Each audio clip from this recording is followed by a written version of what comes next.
इस वक्त की ब्रेकिंग न्यूज आपको बता दें, केंद्र सरकार के साथ किसानों की आज बड़ी बैठक आयोजित होने वाली है।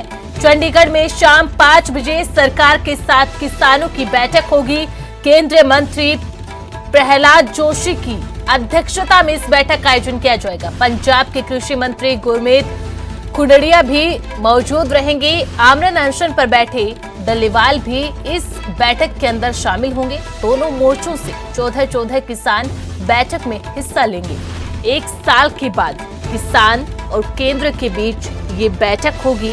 14 फरवरी 2024 को चंडीगढ़ में पहली मीटिंग हुई थी।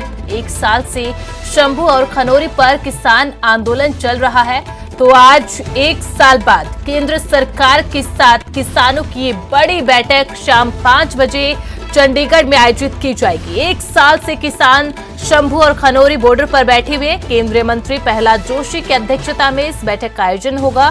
पंजाब के कृषि मंत्री भी इस बैठक में मौजूद रहेंगे और इसके अलावा आमरण अनशन पर बैठे किसान नेता जगजीत सिंह डल्लेवाल भी इसमें शामिल होंगे। दोनों मोर्चों से 14 किसान इस बैठक में शिरकत करेंगे, हिस्सा लेंगे। और जरा जानकारी क्लियर कर लेते हैं हमारे ब्यूरो चीफ दर्शन सिंह खोखर का। दर्शन जी, एक साल बाद किसान और केंद्र सरकार के बीच ये वार्ता। बिल्कुल मीटिंग जो होनी है 26 सैक्टर ਦੇ ਵਿੱਚ ਪੰਜਾਬ ਸਰਕਾਰ ਦੀ ਸੰਸਥਾ ਉੱਥੇ ਹੋਣੀ ਹੈ, ਜਿੱਥੇ ਅਫਸਰਾਂ ਨੂੰ ਟ੍ਰੇਨਿੰਗ ਵਗੈਰਾ ਦਿੱਤੀ ਜਾਂਦੀ ਹੈ। मीटिंग का मुख्य मुद्दा रहेगा MSP देनी किसानों को, क्योंकि जो दिल्ली मोर्चा लग्या सी किसानों की मुख्य मंग सी कि सारिया फसलों से सब्जियां से फलों से MSP लागू की जाए। तो कमिटमेंट की सी केंद्र सरकार ने उस टाइम वो किसानों का उन्होंने सरकार से पूरा दबाव है कि MSP लागू की जाए। एक पूर्ण कर्जा माफी का भी मामला। तीसरी मंग किसानों की है कि ਜਿਹੜੇ दिल्ली मोर्चे दौरान जिन्हों ते परचे दर्ज किए सी वो परचे रद्द किए जान ਤੇ ਨਾਲ ਬਣਦਾ ਮੁਆਵਜ਼ਾ ਦਿੱਤਾ ਜਾਵੇ। ਸੋ ਕੱਲ ਵੀ ਤੁਸੀਂ ਵੇਖਿਆ ਹੋਣਾ ਕਿ ਜੋ ਸੁਖਦੇਵ ਸਿੰਘ ਸਿੱਧਾ ਨੇ ਅਕਾਲੀ ਦਲ ਦੇ ਕਿਸਾਨ ਆਗੂ, ਉਹਨਾਂ ਦੀ ਸਿਹਤ ਵਿਗੜ ਗਈ ਸੀ, ਹਸਪਤਾਲ ਉਹਨਾਂ ਨੂੰ ਦਾਖਲ ਕਰਾਉਣਾ ਪਿਆ। ਡੱਲੇਵਾਲ ਵੀ ਲੰਮੇ ਸਮੇਂ ਤੋਂ ਜੋ ਭੁੱਖ ਹੜਤਾਲ ਤੇ ਚੱਲ ਰਹੇ ਨੇ। ਇੱਕ ਤਰ੍ਹਾਂ ਨਾਲ ਕਹਿ ਸਕਦੇ ਹਾਂ ਕਿ ਕਿਸਾਨਾਂ ਦਾ ਜਿਹੜਾ ਪੰਜਾਬ ਦੇ ਕਿਸਾਨਾਂ ਦਾ ਮੋਰਚਾ ਲਗਾਤਾਰ ਵੱਧ ਰਿਹਾ, ਲਗਾਤਾਰ ਲੋਕ ਜੁੜ ਰਹੇ ਨੇ, ਕਿਉਂਕਿ ਜਿਹੜੇ ਦੋ ਕਿਸਾਨ ਸੰਗਠਨ ਦੂਸਰੇ ਨੇ ਬਲਬੀਰ ਸਿੰਘ ਰਾਜੇਵਾਲ ਤੇ ਪੰਧੇਰ ਗਰੁੱਪ, ਉਹਨਾਂ ਨੇ ਵੀ ਪੂਰਨ ਹਮਾਇਤ ਦਾ ਜਿਹੜੀ ਦੇਣ ਦਾ ਐਲਾਨ ਕੀਤਾ ਤੇ ਆਉਣ ਵਾਲੇ ਦਿਨਾਂ ਦੌਰਾਨ ਪੰਜਾਬ ਦੇ पूरे किसान संगठन एकजुट हो सकते हैं। जी दर्शन जी, इस बैठक में केंद्रीय मंत्री प्रहलाद जोशी, पंजाब के कृषि मंत्री के अलावा और कौन से प्रतिनिधि शामिल होंगे? इसके अलावा किसान नेता कौन कौन से हैं जो इस बैठक में मौजूद रहेंगे? देखो, फिलहाल तो जो दो फोरम है, एक तो डल्लेवाल की अगुवाई में खनौरी मोर्चा चल रहा है, एक शंभू का मोर्चा है। वो दोनों जो किसान लीडर हैं वो शामिल होंगे, उसके प्रतिनिधि होंगे। पंजाब सरकार के नुमाइंदे ये भी हो सकता है कि मंत्री जिस तरह कृषि मंत्री हैं, वित्त मंत्री हैं, वो भी इस मीटिंग में का हिस्सा हों और पंजाब सरकार के बड़े अधिकारी भी इस मीटिंग में होंगे। क्योंकि पंजाब कल भी बोला था हरपाल सिंह चीमा ने कि हमारी भी जिम्मेवारी है, हम भी चाहते हैं कि किसानों को उनकी फसलों का पूरा मूल्य मिले और किसानों की मुश्किलों का पहल के आधार पर हल हो।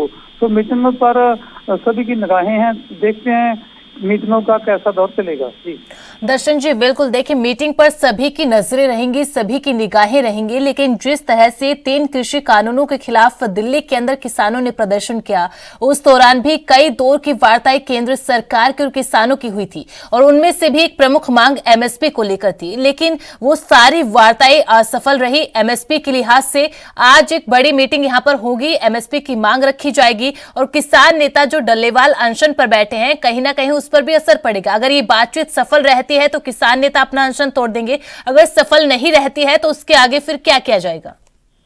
देखो, अगर मीटिंग में आपको रिजल्ट नहीं आता तो पूरे देश के जो किसान हैं फिर एकजुट होंगे और कौमी पद्धर पर, पूरी राष्ट्रीय स्तर पर जो संघर्ष है वो किसानों का वो चल सकता है। और किसान इस गल के लिए पूरा जोर लगा रहे हैं कि देश के पूरे किसान एकजुट हों और सरकार को इस मांगों को लेकर मांगे मनवाई जा सके और जिताया जा सके। इसका अच्छा रिजल्ट ही आएगा जो मीटिंग का दौर चला है, क्योंकि सब क्लियर हो जाएगा कि केंद्र सरकार क्या चाहती है, किसान क्या चाहते हैं। ये मीटिंग आप कह सकते हैं कि काफी इम्पोर्टेंट है और इस मीटिंग के आधार पर ही आगे की जो किसान रणनीति तैयार करेंगे। जी बिल्कुल दर्शन जी, अब तो ये शाम 5 बजे ही पता चलेगा कि जो मीटिंग केंद्र और किसानों के बीच होने वाली है वो कितनी सफल होती है, कितनी कारगर होती है। बहुत बहुत शुक्रिया दर्शन जी तमाम जानकारी के लिए।